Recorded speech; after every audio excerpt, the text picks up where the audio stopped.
이 아침 우리에게 주시는 하나님 말씀입니다. 신약성경 에베소서 6장 1절에서 3절까지 말씀, 신약성경 316쪽입니다. 에베소서 6장 1절 말씀부터 받들어 봉독해 올리겠습니다. 자녀들아, 주 안에서 너희 부모에게 순종하라. 이것이 옳으니라. 네 아버지와 어머니를 공경하라. 이것은 약속이 있는 첫 계명이니 이로써 네가 잘 되고 땅에서 장수하리라. 아멘.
귀한 찬양 감사를 드립니다.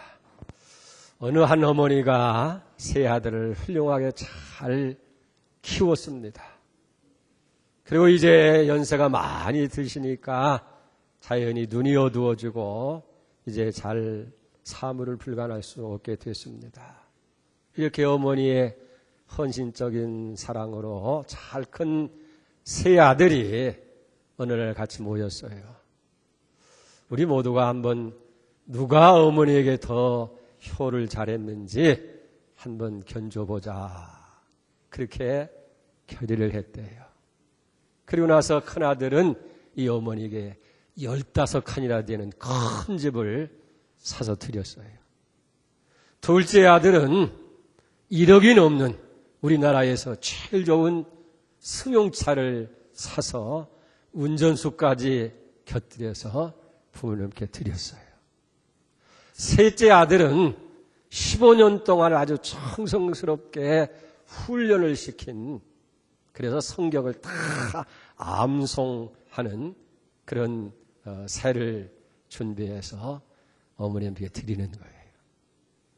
그리고 나서 이제 세 아들이 누가 과연 어머니에게 효를 잘했는지 이제 결정하는 날이 됐습니다. 다 어머니 앞에 모여서 자기가 제일 효를 잘했겠다.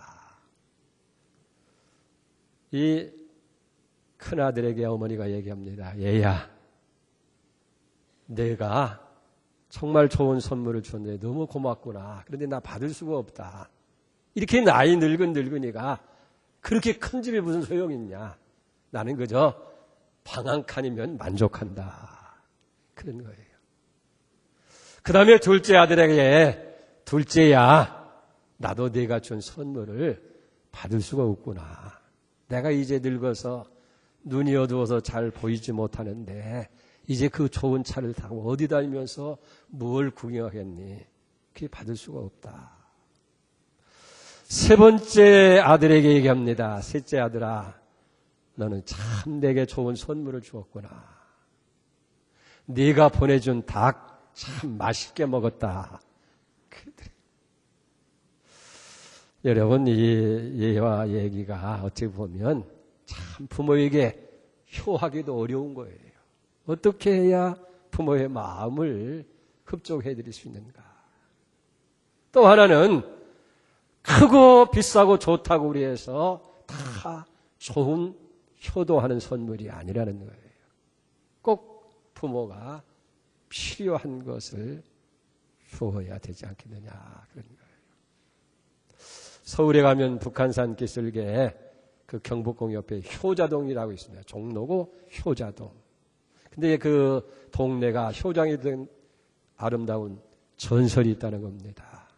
어느 날 할아버지가 손자하고 잠을 자다가 그만 잘못해서 이불로 깔아서 손자가 죽었어요. 그걸 모르고 할아버지는 그냥 잠만 주무십니다. 그 아이 어머니가 가만히 보니까 아이 인기척이 없단 말이에요. 가보니까 아이가 죽었고 시아버지는 그걸 모르고 주무시고 있는 거예요.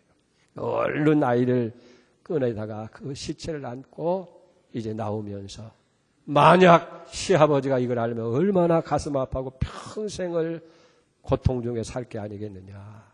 그래서 아이를 데리고 나와서 자기 남편에게 자초지종을 다 이야기를 합니다. 그랬더니 이 남편이 이 죽은 어린 아이의 뺨을 그냥 불이 번쩍 나도록 후려치는 거예요. 이 불효 자식아, 내가 어찌해서 할아버지의 마음을 이렇게 속썩이게 하느냐. 그러면서 뺨따기를 때렸더라고요. 그런데 그만 갑자기 이 아이가 눈을 번쩍 뜨고 살아났다는 거예요. 이 소문이 동네 사람들을 통해서 점점점 퍼져가지고 나중에는 임금님의 귀에까지 이게 들렸어요. 임금님이 너무 이런 효자가 다 어디 있느냐. 하늘이 감동해서 그 아이를 살려줬구나. 크게 칭찬하고 상을 내리고 이런 효자가 사는 동네를 효자동이라고 해라. 그래서 효자동이 됐다는 그런 전설입니다. 지금도 종로구에 가면 효자동이 있게 되어지는 거예요. 여러분, 오늘은 어버이 주일입니다. 우리 부모님들의 은혜뿐만 아니고 우리 어른들과 연세 드신 분들을 우리가 공경하고 또 귀하게 섬겨야 되겠다. 그런 뜻에서 이 어버이 주일이 지정되어지고 우리가 지키게 되는 줄 믿습니다. 사랑하는 여러분, 한번 가만히 생각해 보세요. 내게 있어서 부모는 어떤 존재이냐 그 말이에요. 여러분, 부모님이라고 하는 것은, 우리의 어버이라고 하는 것은 내가 이 땅에 존재하는 내 생명의 근원이 되시는 거예요. 우리 부모님이 안 계신다고 한다면 어떻게 내가 생존할 수 있고 이 땅에 살 수 있겠느냐는 얘기예요. 나를 낳으시고 기르시고 양육해 주셔서 오늘 내가 존재하는 것이 아니냐 하는 거예요. 그러니까 부모님은 나를 기르시는 생명의 근원이시고 나를 가르치시는 평생의 스승이 바로 부모님이에요.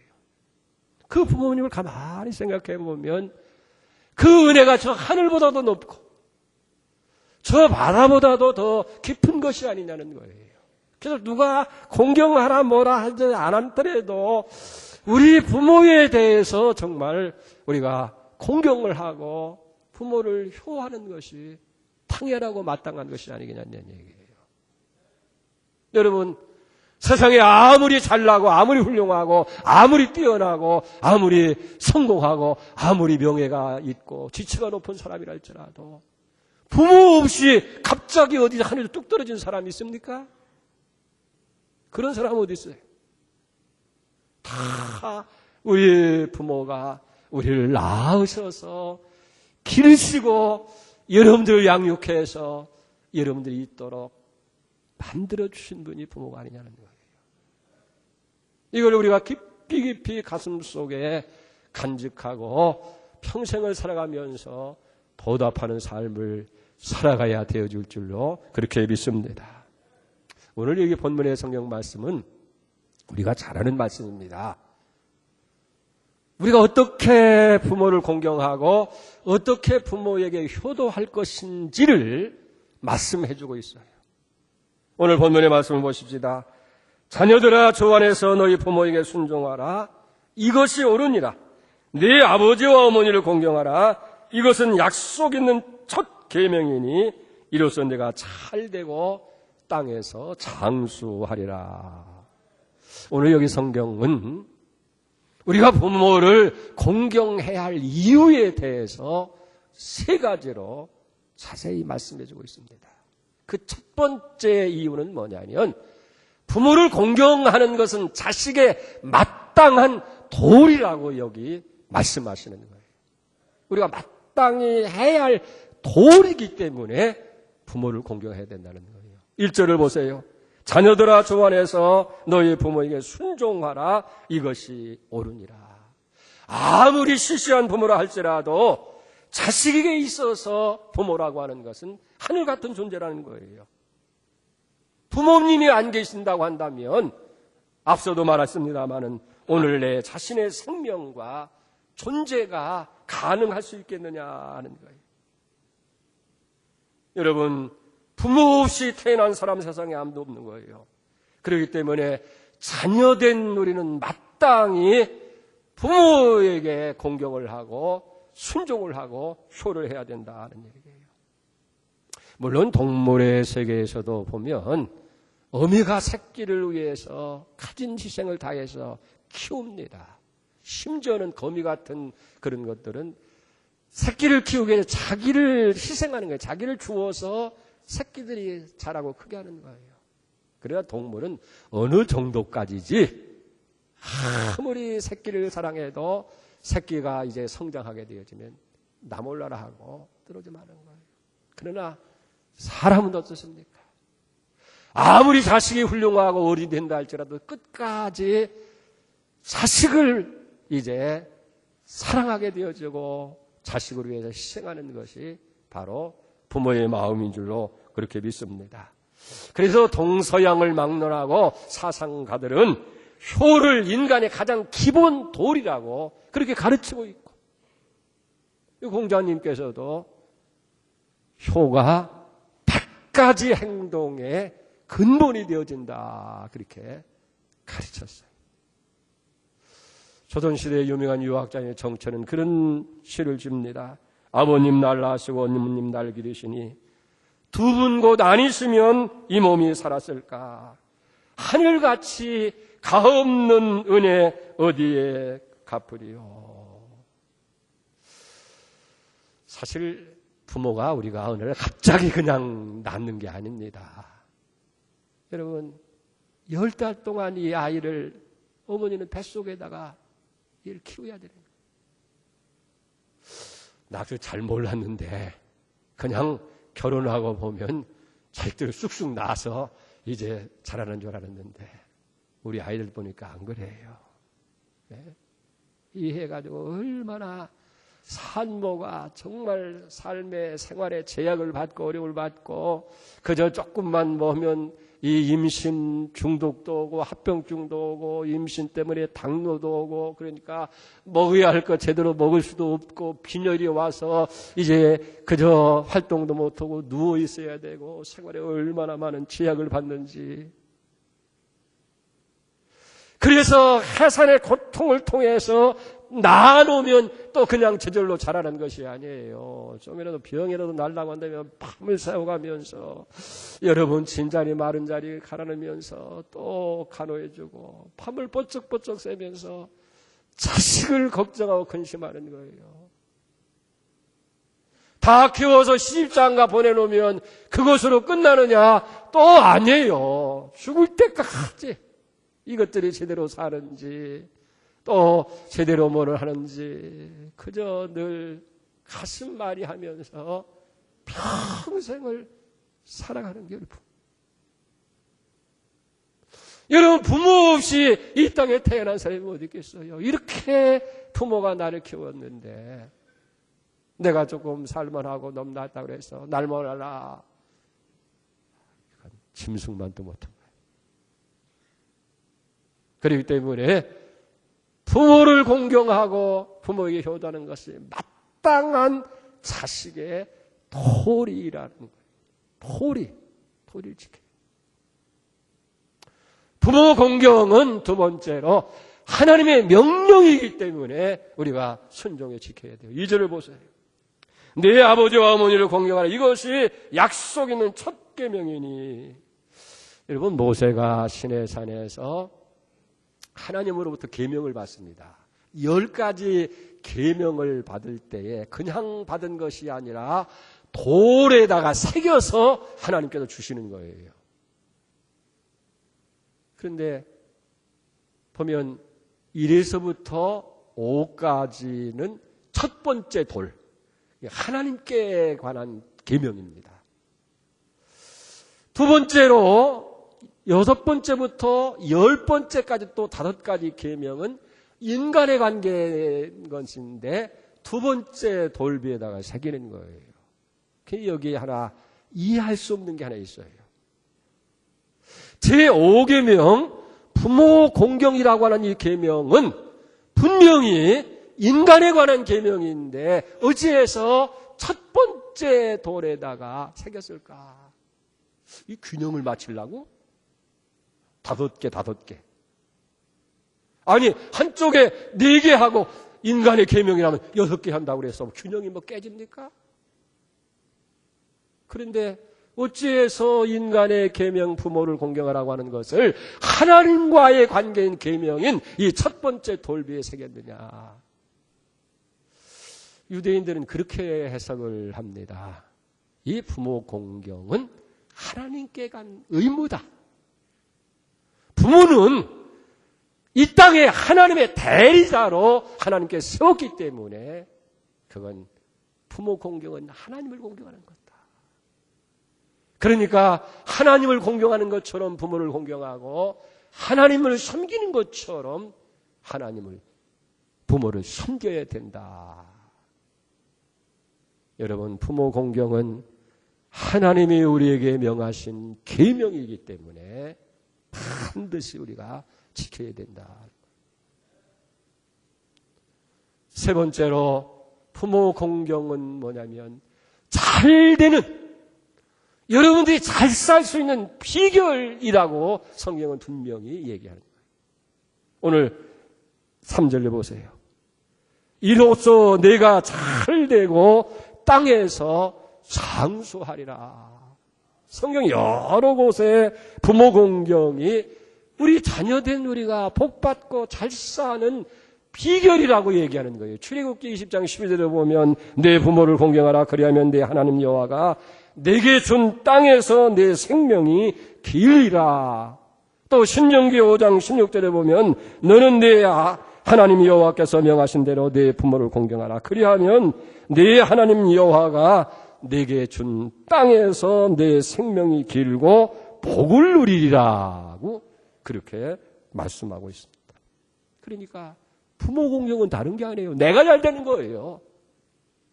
부모 잘 공경하면 부모만 좋아지는 것이 아니라 내가 잘 되고 복받는 비결이라고 성경은 분명히 여기 얘기해요.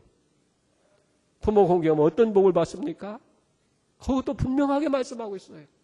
첫째는 잘 되는 복을 받게 되어진다 하는 거예요.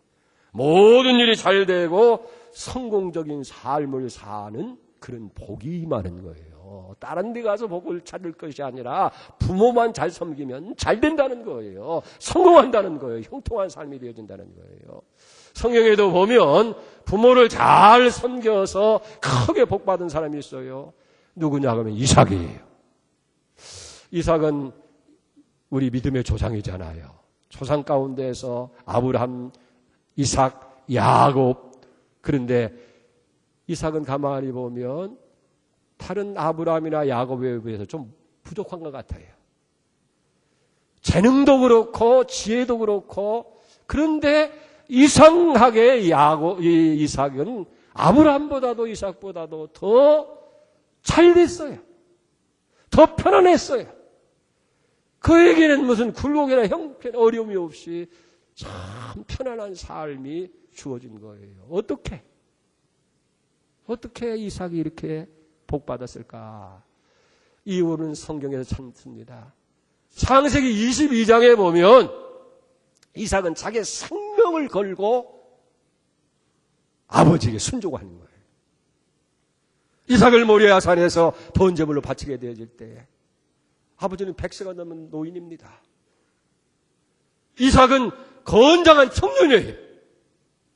얼마든지 아버지를 거역할 수 있지만은 하나님 명령에 따라서 자기를 번제물로 바치고 결박할 때에 아버지에게 순종하는 거예요. 아버지. 그것이 아버지가 하실 일이라고 하면, 그것이 하나님을 섬기는 아버지 믿음이라고 하면 제가 순종하겠습니다. 그래서 방황하지 아니하고 결박당해서 제단에도 아무 소리 하지 아니하고 칼 들어 찌르려고 하더라도 어쩔 수 이럴 수가 있느냐고 따지도 아니하고 순종.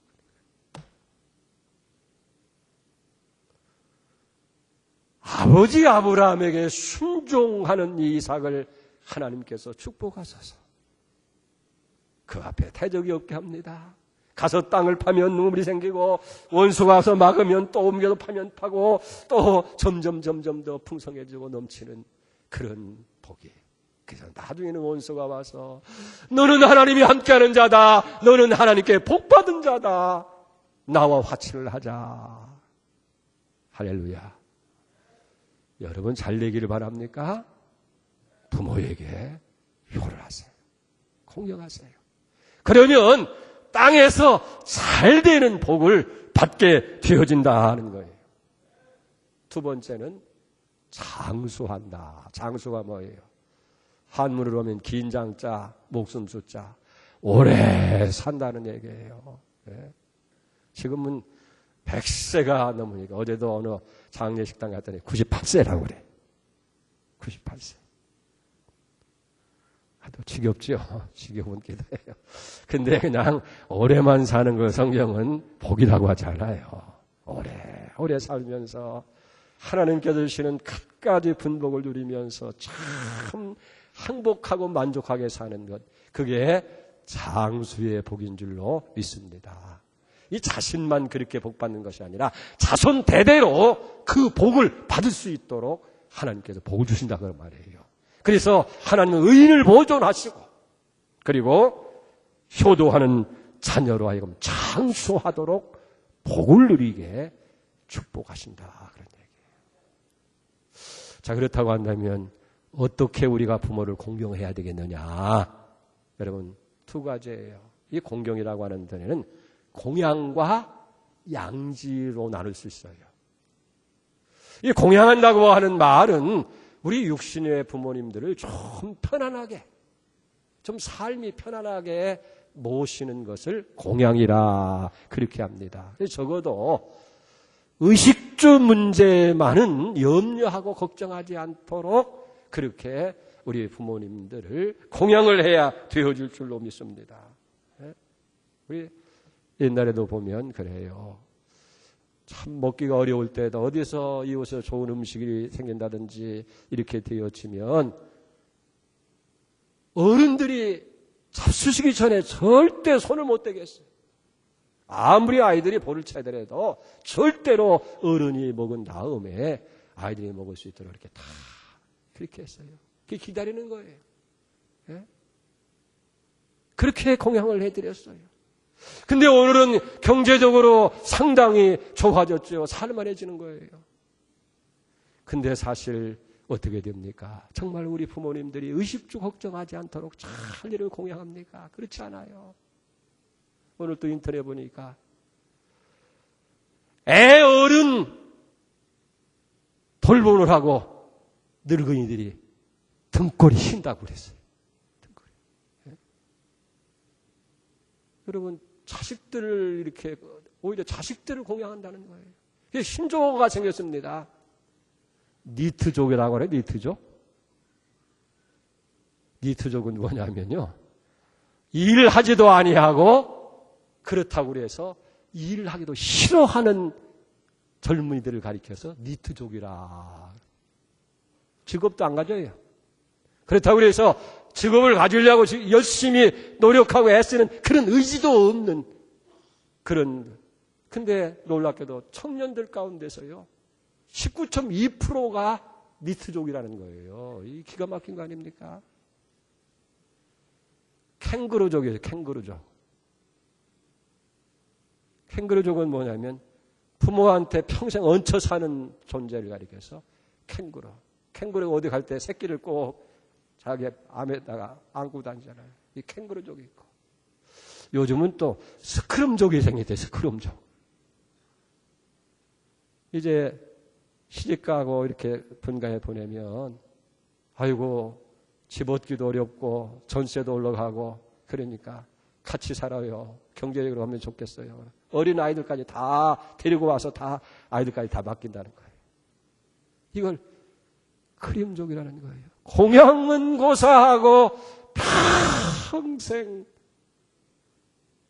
아이들과 자식들을 돌보아야 되는, 이게 오늘 이 시대의 부모들의 모습이 아니냐. 여러분, 부모의 마음을 편하게 해드려야 될 줄 믿습니다. 양지라고 하는 것은 뭐냐면 헤아릴 양 알지. 부모의 마음을 잘 헤아려서 그 마음을 기쁘게 해드리고 근심이 없게 해드리는 것이 바로 공경하는 것이라 하는 거예요. 아무리 많은 좋은 옷을 해드리고 또 좋은 음식을 대접하고 많은 용돈을 드린다 할지라도 부모의 마음을 기쁘게 해드릴 수 없으면 그게 효가 아니라는 거예요. 그래서 부모가 뭘 원하시고 뭘 기뻐하시는지 잘 헤아려서 기쁘게 해드려야 된다는 거예요. 중국에 그런 고사가 있습니다. 노래 잘하는 사람이 있었는데 나이가 70이 들어서도 부모를 기쁘시게 하기 위해서 어떻게 하면 노령에 계신 부모님을 기쁘게 할까 늘 그 생각에 어떤 때는 색동오줌을 만나가지고 어린아이처럼 그곳에 춤을 추고 노래를 불러가지고 부모의 마음을 기쁘게 하고, 어떤 때는 새를 잡아가지고 부모한테 실로 매달라고 해가지고 가지고 놀라다가 일부러 날려보내고 나서는 아이고 새가 도망갔다고 잡아달라고 땅을 비비면서 치며 운다는 거예요. 그런 아버지가 한다는 거예요. 야야, 너는 노래자야. 너는 나이가 70이 돼서도 이게 철딱성이 없는 어린아이처럼 이렇게 우냐. 나중에 새 잡아줄 테니까 울지 마라. 그렇게 해서 부모의 마음을 여러분 기쁘게 해드렸다는 거예요. 부모를 잘 공경하고 공양하고 또 잘 헤아려서 부모의 마음을 기쁘게 하는 것이 바로 공경이에요. 이 기쁘게 하기 위해서 어떤 분이 몇 가지 이야기를 했는데 굉장히 납득이 가고 또 이해가 가는 얘기입니다. 첫째는 가능한 대화를 많이 하라는 거예요. 무슨 뭐 세대차가 나느니 말이 안 통하느니 뭐 바쁘다느니 이런 핑계를 대지 말고 할 수 있는 대로 대화를 많이 해서 밖에서 이제 이루어졌던 일들도 여러분 시간이 없어도 그저 요즘은 카톡이 있어요. 카톡. 예? 카톡을 말해서 대왕을 만들어가지고 말이야. 대왕을 만들었어. 그러면 할아버지, 할머니, 엄마, 아빠, 아들, 손자 다 카톡을 만들어놓으면 서로 이제 좋은 거 있으면 얘기를 하면 서로 거기에 답변을 하고 얘기를 하고 밖에서 일어나던 일이라든지 가정의 일을 이야기할 때에 거기서 기쁨을 얻는 거예요. 두 번째는 일거리를 드리라는 일거리. 그저 육체적으로 편안하다고 해서 그게 공양하는 기쁜 것이 아니고 뭔가 일함으로 인해서 아직도 내가 필요한 존재이구나 존재감을 느낄 수 있도록. 여러분 김구 선생이 그랬다고 하잖아요. 토요일 날은 꼭 부모님을 찾아가는데 그날은 일주일 내내 빨래를 이렇게 모아놨다가 가져간다는 거예요. 그러니까 사람들이 저런 불효자식이 있느냐고 말이에요. 일주일에 한 번 찾아가면서 그냥 어머니한테 빨랫감이나 갖다 준다고. 아니에요. 우리 어머니는 내 옷을 빨면서 빨래하시면서 기쁨을 누린다. 세 번째는 여행 기회를 좀 드리라는 거예요. 좀 친구들도 만나고 이웃들도 어울려서 할 수 있도록 좀 하고 또 먼 친척이 있을 때에 그 좀 찾아갈 수 있도록 그렇게 해주는 거예요. 사실 어른들은 친척을 연결하는 끈이 돼요. 이게 어른들이 없으니까 이게 참 쉽지가 않아요. 그 다음에 네 번째는 부모를 이해하려고 힘쓰라는 거예요. 나이가 들면 어린아이가 된다고 하잖아요. 그래서 기억력도 감소하고 또 기력도 쇠퇴해지고 뭔지 모르게 마음도 소심해집니다. 그러니까 쉽게 오해를 해요. 이해할 수 있는 것도 못할 때도 있고 고집도 부릴 때가 있습니다. 그렇다고 해서 늙은이가 고집만 세다고 그냥 난리 야단칠 게 아니라 잘 이해할 수 있도록 그렇게 해서 그 마음을 좀 안정되게 해드리는 것이 중요한 거예요. 그 다음에 다섯 번째죠. 외출할 때에 그저 자기들끼리만 가고 부모님한테는 집이나 지키라고. 어디 집 지키는 개입니까? 네? 부모님을 함께 모시고 가셔서 함께 좀 놀기도 하고 같이 뛰고 손자 손녀로 함께 해주면 기가 살아요. 네? 그 다음에 여섯 번째는 사소한 병이라도 꼭 병원에 모시고 나이가 들수록 생에 대해서 대책을 느껴요. 그렇기 때문에 또 더 중요한 것은 작은 병을 잘못하면 키워요. 몸이 약하고 면역력이 떨어지니까 쉽게 병에 노출될 수 있어요. 그래서 얼른 병원에 가면 사전에 예방되잖아요. 호미로 막을 것, 가래로 막는 것도 못한다고 했는데 더 병을 키울 것이 아니라 병원에 찾아가고 할 수 있으면 그저 용돈이라도 매달 얼마씩 정해서 드리면 그래도 그걸 가지고 계획성 있게 쓸 수도 있고 밥도 살 수 있고 교회 헌금도 할 수 있고 좋은 것이 아니겠느냐는 얘기예요. 그보다 더 부모의 마음을 기쁘게 할 수 있는 것은 우리 자녀들이 행복하게 사는 겁니다. 부모는 무슨 크게 무슨 잘 대접을 해서 행복한 것이 아니라 내게 해주는 거 없어도 자식들이 행복하게 살면 부모는 그것으로 만족하는 거예요. 근심거리 갖다 주지 아니하고 오손도손 행복하게 살고 그저 신앙적으로 사회적으로 자꾸 잘 자라는 모습을 보면 얼마나 어깨가 펴지고 가슴이 펴지고 마음이 넉넉하냐는 얘기예요. 여러분들이 그래서 잘 살아야 돼요. 다투지 말아야 돼요. 형제간에 분쟁을 하지 아니하고 다투지 아니하고 행복하게 살아갈 때 기뻐하는 거예요. 마지막 하나 더 있다고 한다면 부모님들에게 믿음을 가질 수 있도록 예수 생명을 그들에게 주어서 하늘나라에 대한 소망을 갖게 하셔야 돼요. 나이가 들면요, 나도 모르게 슬퍼져요. 저도 어느 날 가만히 생각해 보니까요, 아이고 내가 이제 나이가 들어서 아무것도 못할 그런 나이가 되면 어떡하는가. 지금은 동서남북고 저 사정 막내고 하들다가 어느 날 갑자기 병이라 들고 오면 어떡하는가. 여러분, 그런 부분이 하늘나라에 대한 소망이 없다고 한다면 무슨 의미로 살겠어요? 비록 몸은 늙어가지만은, 겉사람은 쇠퇴하지만은 속사람은 날로 새로워지고 더 좋은 영원한 하늘나라가 있다고 하는 영생에 대한 소망을 가질 때에 우리 부모님들이 당당하게 살아갈 수 있는 거예요. 이 기독교는 효의 종교입니다.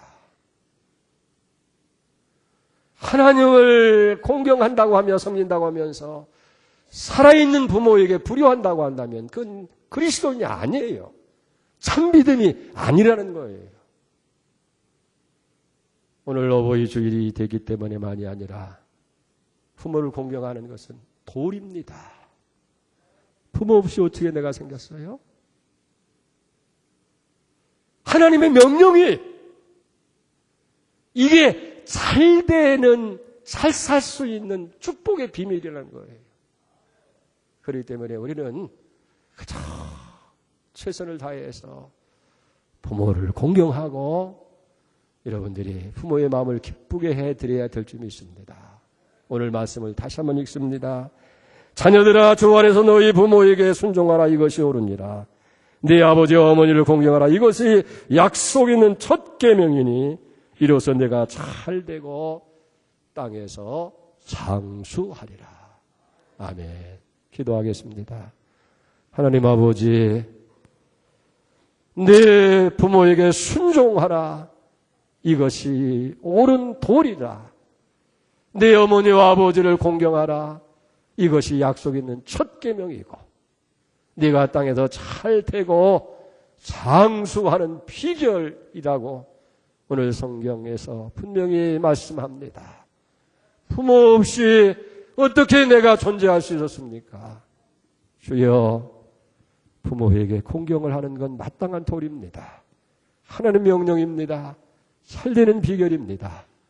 우리 모두가 다 부모를 공경하게 하고 기쁘게 해드려서 하나님 앞에 영광을 돌리며 그리고 부모님을 기쁘게 해드리며 복받는 성도들 되게 해 주시옵소서. 예수님의 이름으로 간절히 기도 올려옵나이다. 아멘.